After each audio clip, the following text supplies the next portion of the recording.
going to be there to challenge him.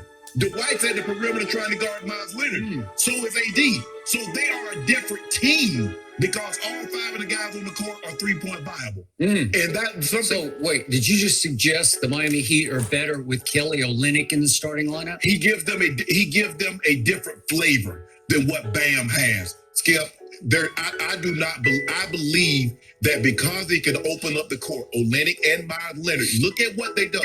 Dwight Howard only played about 13 minutes last night. Why is that? Because the 3-point shot, Bam is not going to shoot the 3. This is not a knock on him, Skip. It's just like, so let me ask you a question. So why did they go small against the Houston Rockets? Is Marcus Morris better than Dwight Howard, better than JaVale? No. But it gives them a different lineup, so you have to play accordingly. Am I going to be surprised eventually if they don't gravitate towards Morris?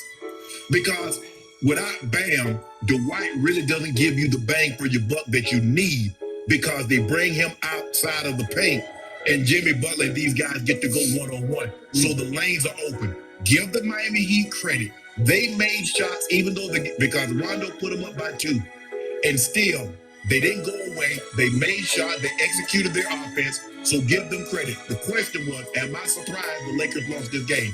No, I didn't predict a sweep. I didn't anticipate a sweep, but I do anticipate them not winning another game.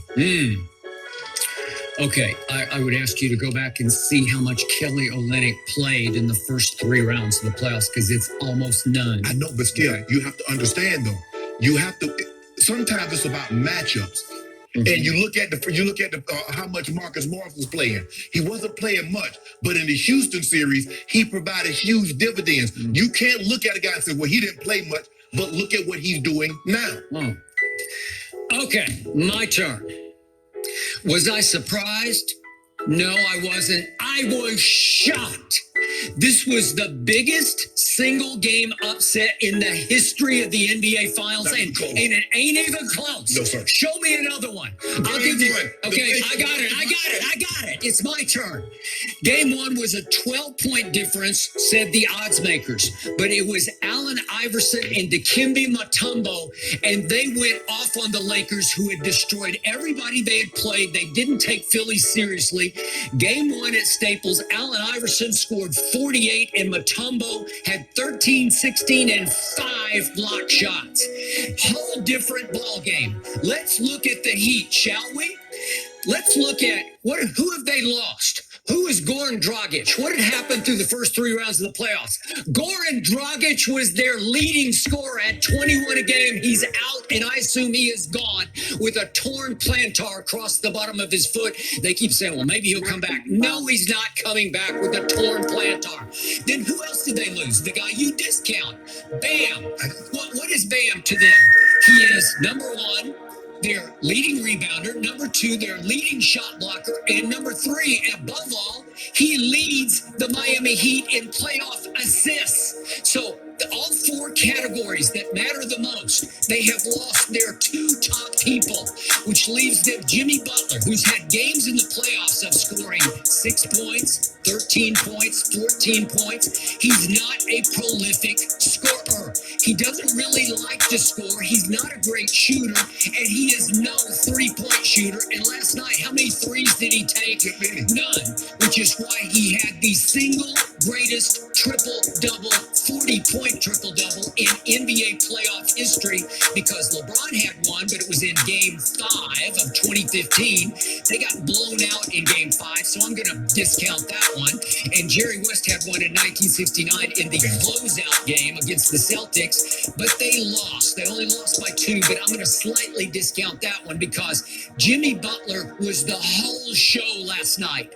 He took the weight of the Heat world on his shoulders, and he refused to lose that game. He outplayed head-to-head LeBron James. He outwilled LeBron James. He out-trash-talked, as Jenny pointed out, LeBron James. And in the end, he even outlasted LeBron James because I believe that Jimmy Butler is in even better physical condition than your man LeBron James. I've never seen things like it. He's playing 45 minutes a game, and he is guarding the king. He's playing both ends as hard as he can go, and It looked like the other night in what was it, game 2? It looked like he had turned his ankle so badly that I didn't think he'd be around for the next couple of games. So he's got a tender ankle, and he played LeBron head to head. Most of the time he took him, and some of the time LeBron tried to take Jimmy Butler, especially down the stretch, and it just didn't work because he was wheeling and dealing. He was getting whatever he wanted, but they're all 2-point shots. They're all in the paint kind of shots. They're all little trick shots underneath. They're all getting to the foul line kind of shots. And he just said, I will put this team on my back and I will carry it to a do or die win, because if you go down 3-0, you're probably cooked, unless it's this team's character is so good they can come back from 3-0. But I sincerely doubt it, because they are supremely overmatched. Come back from 2-1. We'll find out. You're gonna put some do on it? No, I don't, because what did I just call it?